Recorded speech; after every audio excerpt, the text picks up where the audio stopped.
Ready here. All right, let's go. Hello, everybody.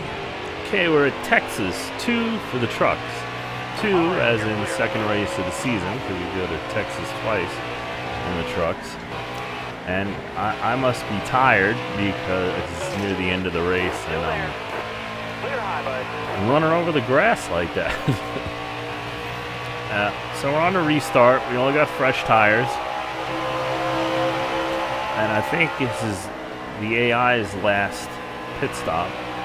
Could be mine also. Let's see how many laps we got. I know we got a few more laps than usual.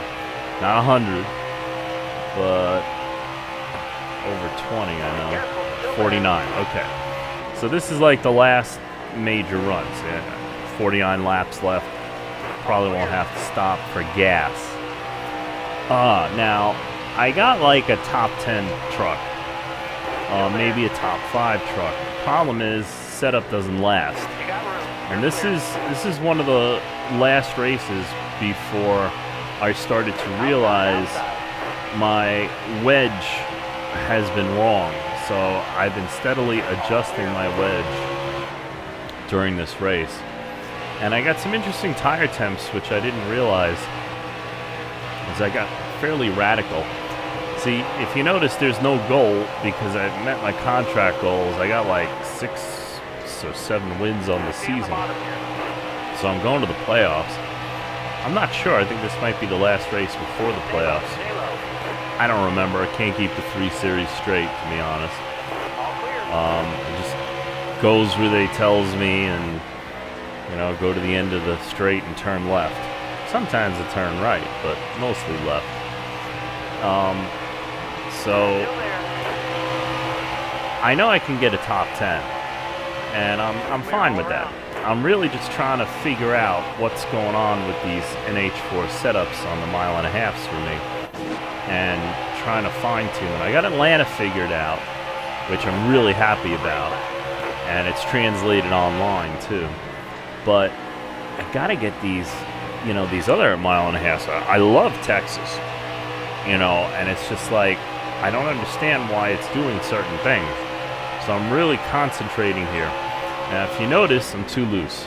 Well, it's because I got my wedge a little bit low, but it's not just that. I need to make a right rear spring change. But you can't during a race, so I've been adjusting in other ways. Not as, I just watched this, and I noticed before on one of the pit stops, not as radically as I could be, but it's probably because I don't want to go too crazy since I have a decently balanced truck for about 10 laps, 8 laps, 12 laps, somewhere in there. So as this run goes on, you see the leaders right there. I'm not dropping like a rock. You know, I am faster here than I have been at most mile and a halves up to this point, and I guess I don't want to mess that up, even if I know I'm gonna fall like a rock later on. You know, so see, I'm up to 6th. It's on equal tires. Got into the curb, but not bad. That's good balance. It means I'm also not tight.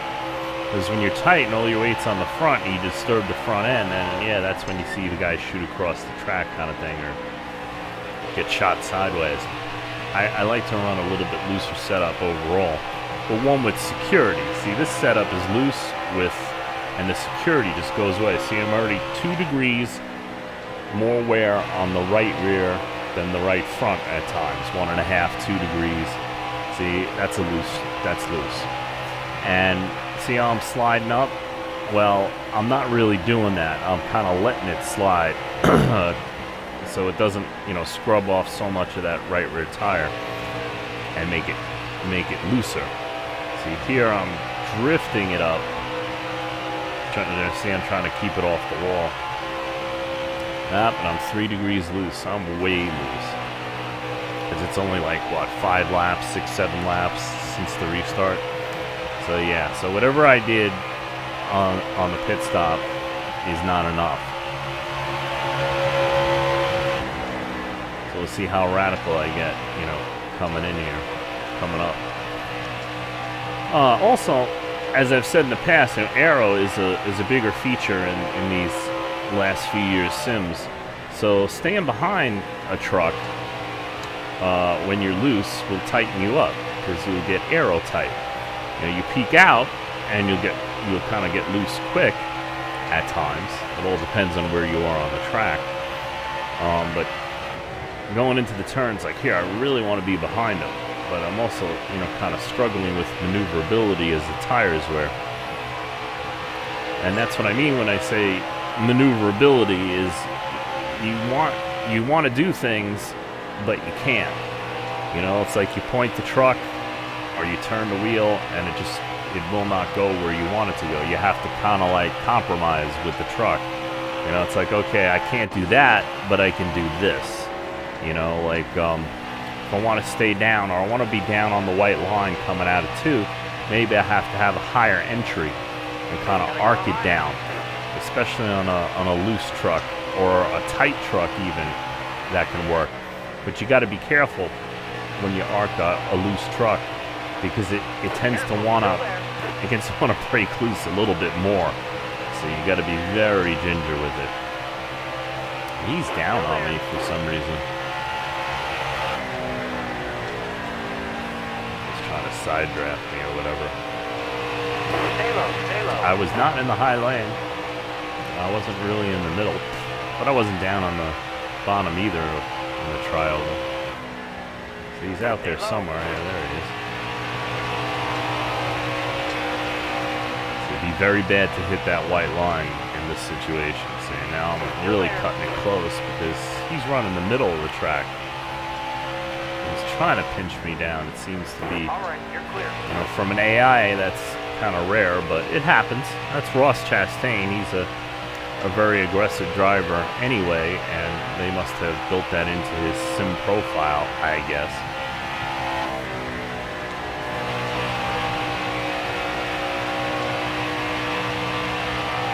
Yeah, so I made it up to 5th.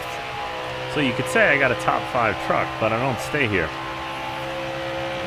As the tires wear, my imbalanced going towards loose situation gets worse.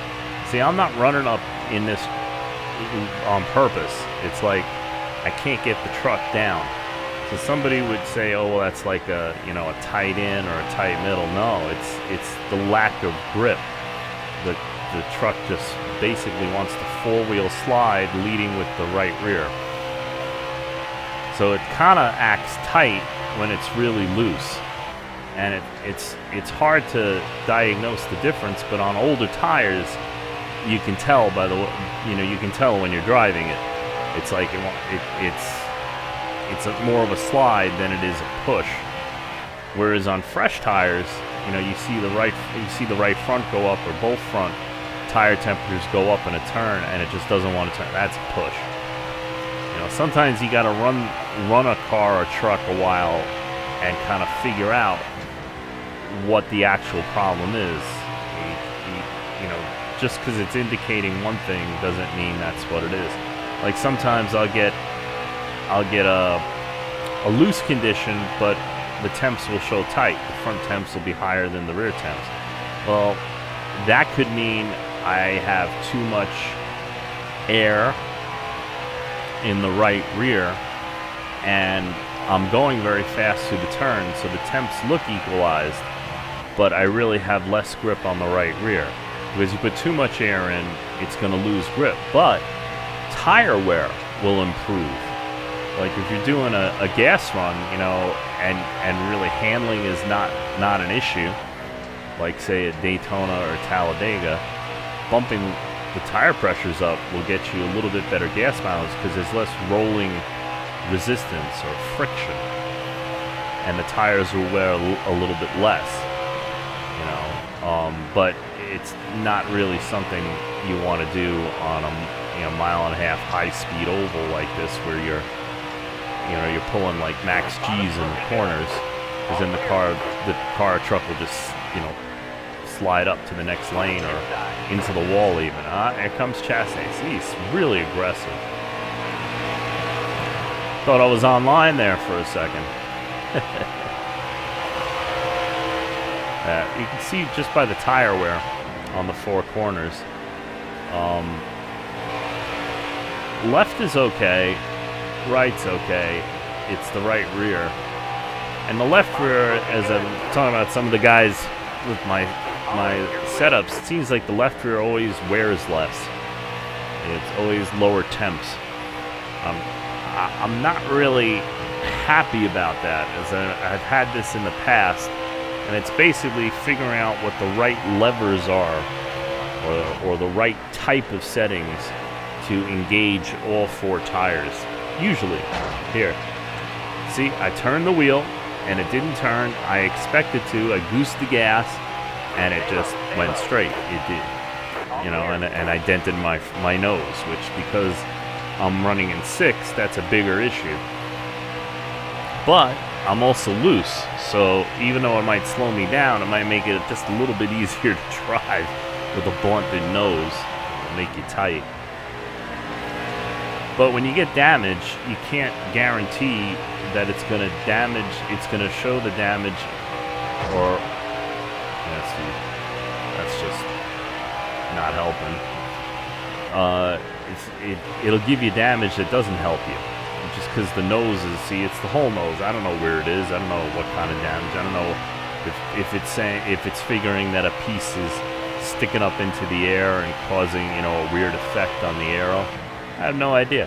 So you don't really want damage, especially at anything over a short track, which I would say half mile.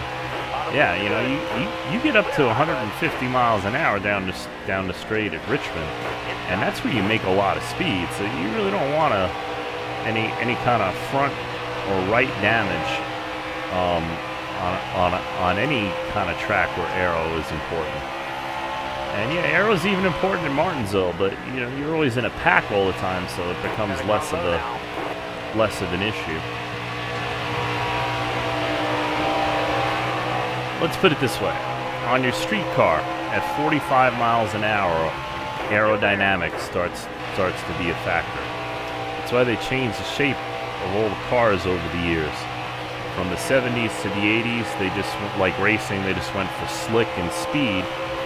And then they realized that they can actually, in the 90s, they can manage the air. So then they started to manage the air and give you more downforce too. So they can take a car, like a luxury car that has a super soft suspension and handles like garbage, and they can make it really aero downforcey and actually get it to handle better at speed above 45.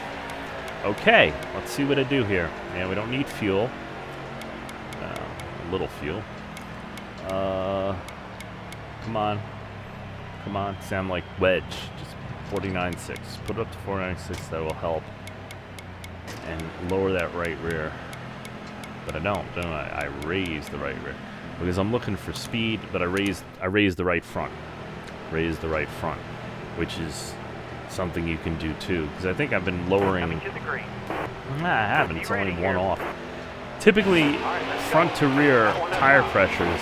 A lot of setups I grew up with were the rears were 4 psi lower than the fronts. Any more than that, it tends to get weird. But I've noticed on NH3 and NH4, sometimes you got to do that. All depends on the balance. But there is also a ratio for PSI to spring rate. Typically, I have found in the past, and I haven't confirmed this, but typically 2 PSI tends to translate to 10 pounds of spring. But that's in the past. I'm still trying to figure out NH4 and what that ratio is. It seemed pretty that much that way on NH3, but with the newer physics, who knows?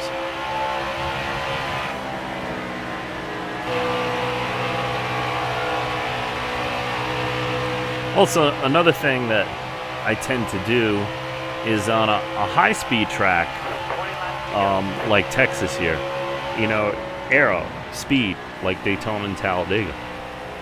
So you want your tire pressures on the right-hand side to grip.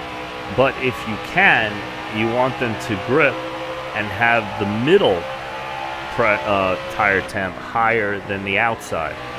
But essentially what you're doing is you're only allowing, or mostly allowing, the middle of the tire to contact, which reduces your contact with the track and can give you a little bit less rolling resistance. The problem is, you know, if truck isn't or car isn't handling well, you know, you lose grip on the right-hand side. If you notice here, the middle temps are higher than the sides, and I think that even on default it goes that way because that's normal for a really super fast track like this. The tires, you know, are specified, you know, to be that they know that teams are going to set things up, and that's the way to get around a track like this. Thank you, Wedge. Yes. Lower it, lower it, lower it. Come on. Come on, I'm beaming into the past. Lower it. Oh, come on, lower it. It's not gonna lower. I'm not gonna lower it. I'm talking to myself in the past. Yeah, I know. Okay, so what do we got? Like 20 laps to go or something? You ready? Reach out, let's go. Now, I'm not that much faster than these guys because they just pitted a few laps ago. But I am faster. Careful, still there. 15 laps. Clear high, bud. So how far can I take this? Oh, this is the last pit stop, I think. Oh, yeah, because they... Yeah, so here. I saw them bunch up in front of Gen Joe, and so I didn't get too close. I didn't want to get my nose bumped. See, they're all on the outside. They all are... When the AI goes to the outside, it typically means that they're losing grip on their tires, I've noticed. So I just stand down here and trying to just roll by all of them if I can. Some of them, when they, you know, when you're fighting for position, as will happen in real life, they cut down to block you because we're getting near the end of the race and they know it's go time. So it's like go time also means if you can't move forward, then try not to move backwards, and that means blocking. You're all clear up top. So, and I let it roll out because I know I have a limited number of laps on good tires, but I should have a little bit better setup than I've had in the past as I've been adjusting on it. And I made that one key adjustment that probably helped me the most, even though it's only a tiny one, because I found that on my setups, too much over 49.6 upsets the balance more than it helps. So I've been maxing out at 49.6 after going to 49.8 and 50 at certain tracks. But then certain tracks, I forget which one, 49.8 actually works. So it really depends on the track. Oh. Yep. But I hit it square, so I got no aero damage. Maybe I got aero help. You know, flattening the sides of the truck out. Oh, and Matt Crafton. I wonder if it's because I got into him that it registered like I cut his tire down or something. I don't know about that. Okay, come on. You can do it. You can do it. Thinking about it. It's like, yeah, I'm still a little off. That's why I slammed the wall, because I was at full throttle over there. Instead of easing into it, and I just slid up into the wall. Probably because I was so close to Crafton too. Taking the air off my nose just made my loose situation worse. In that moment. Clear high, bud. Come on. Yep, that's it. Cut. See, it cuts. Also, you can see really well here towards the end as I'm going up through traffic. If you notice, I'm turning the wheel, right? Everybody turns the wheel in the turn, right? Turn the wheel, and then I'm turning it back, not just because I want to catch it because it's loose, but because I have a lot of caster dialed in. I think I'm at a 175 caster because it's been working at other mile and a halves. But, and what they seem to call caster in NH3 and 4 is offset, steering offset. And that's your toe in and toe out. I'm not quite sure if it's toe in or toe out, but typically when you turn and you have more caster, it makes your car looser. So when you put more offset in here, it makes your car looser. So I'm assuming that a positive setting is puts positive caster in, or actually negative caster in, specifically on the right front, but the way it's set, it probably does it evenly. And I'm used to being able to adjust caster individually. Yeah, had track bar even and caster individually, go figure that. But now I got track bar separately and caster even. So what happens is, as you get through the turn here, and now I'm loose, so I'm better off.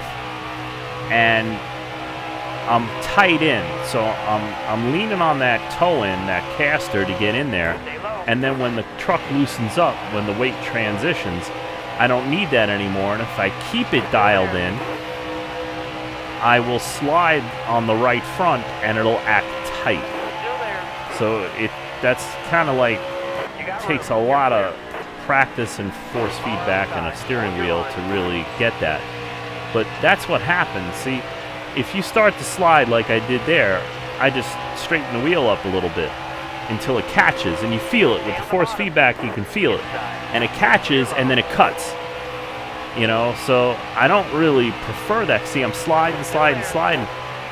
And the reason why that's happening is because toe-in means that your front tires are already cocked towards each other a little bit. Half an inch, an inch.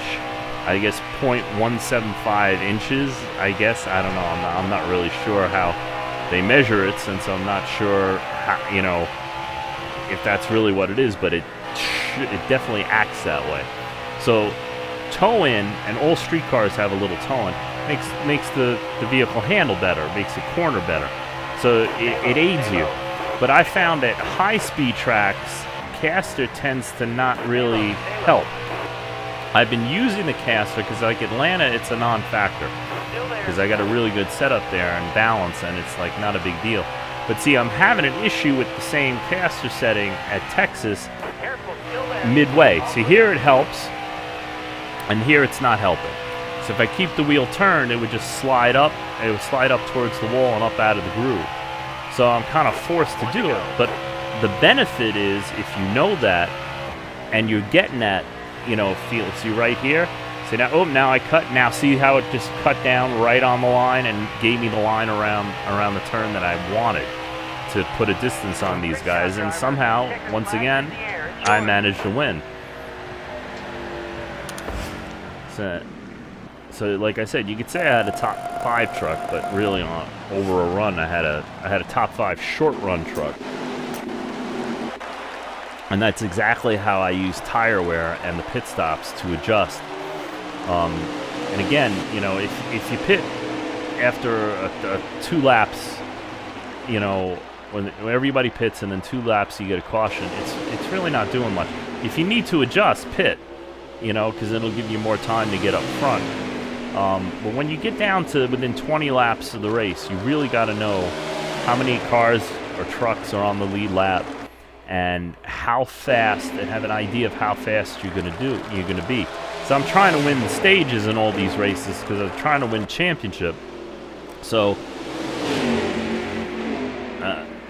Crafton again, and he got it to me. I remember that. It was early on.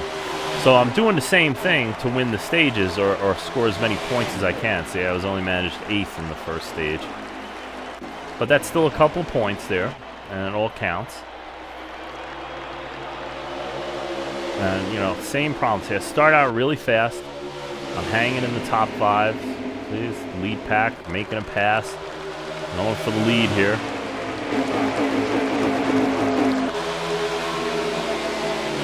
See, I can manage the lead. So in like a 2-lap shootout, I'm great. And then you get like 5 laps, and look here. I'm back to 5th, 6th. So that's how you manage your tires and your tire wear overrun. I know a lot of guys don't race races as long as I do. I tend to do full-length races, or Now I'm starting to get into 50% races at times 2 wear, and the same applies in a times 2 race at 50% because your tires are wearing about the same as they would, just taking less laps to get there, and you got half the race. So basically a 50% times 2 race is like racing a full race, just doesn't take as long. But you gotta, whatever's going on with your vehicle, your loose tire, whatever, is also gonna get worse faster. So it's kind of more critical. Another thing I noticed is the AI in the times 2 races race different. They race differently. I'm doing a Cup Series single season in times 2, and I raced 5 races, and I really noticed they race more like they would in real life. It's more aggressive. I wonder if when 704 Monster, came up with this version of their heat games, if they figured that most guys were racing in times 2 50%, and that's where they kind of like whatever the sliders they made for how the AI races differently in all the settings. I wonder if they maximized it for that, because it's really good racing at times 2. And it doesn't take as long, for those of you who are time challenged. And let me tell you, doing 500 laps at Bristol, you will be sweating. It's getting through it. The first 500 lapper I did, which is like the longest race, because you're not going 200 miles an hour. So you're like 3 hours, and it's a lot to get through. The first time I did it, I was like, wow. But I was running 200 and 300 lap races at that time, so 267 lap races. So it wasn't as bad as it could be. I didn't just sit down and run 500 laps. And yeah, 200 laps at Daytona or 188 at Talladega. Yeah, that's good practice. So you see me coming up through the field. Got a good line. Good truck. Much better truck. Best truck under me for the night, which is the goal. Even if you suck, try to get your best truck or car under you and by the last 20 laps. With 20 to go, you really want to be set, unless like here, that you're going to have a tremendous advantage and be able to work up through the field.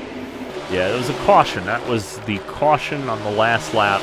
I had already passed the start-finish line, so NASCAR rules are leader passes the start-finish line, the race is over no matter what happens. On the white flag lap, on the last lap. 6 wins. Yeah, so I had 5 wins at that point. So, yeah, so goals. So exceeding goals here. 30.1. Dude, it's a fast truck. It's a fast setup. Just doesn't last. Gotta work on that. And I do. I don't know how much progress I make. I think I did much better in Xfinity. But that'll be coming up. Yeah, once again, flesh it out. I didn't see who led laps. I don't think I led too many laps. But it's not about how many laps you lead.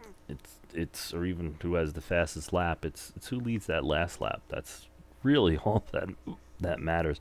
With stage racing and championships and such, yeah, you want to finish well on the stages. But you can do that and not, and be a top 15 car. You can. It is possible. It's really hard, and you got to get lucky, but it is definitely a possibility. You just gotta put everything into it. Ooh, 176 fans might be the most fans I got for a win in truck. In truck, you really don't get too many fans, but you get a lot of money from merchandising. So, let's see, like 3/4 of that 194 grand is merchandising or something, and that helps you if you need it. But see, I got everything maxed out in the truck, so I don't really need the money for the truck. But I do need the money if I want to start my own Cup team. Xfinity, Iowa. That's next. Yeah, so that's how you do that. More to come. Thank you all for following along. Please subscribe and like if you like, and keep rolling all.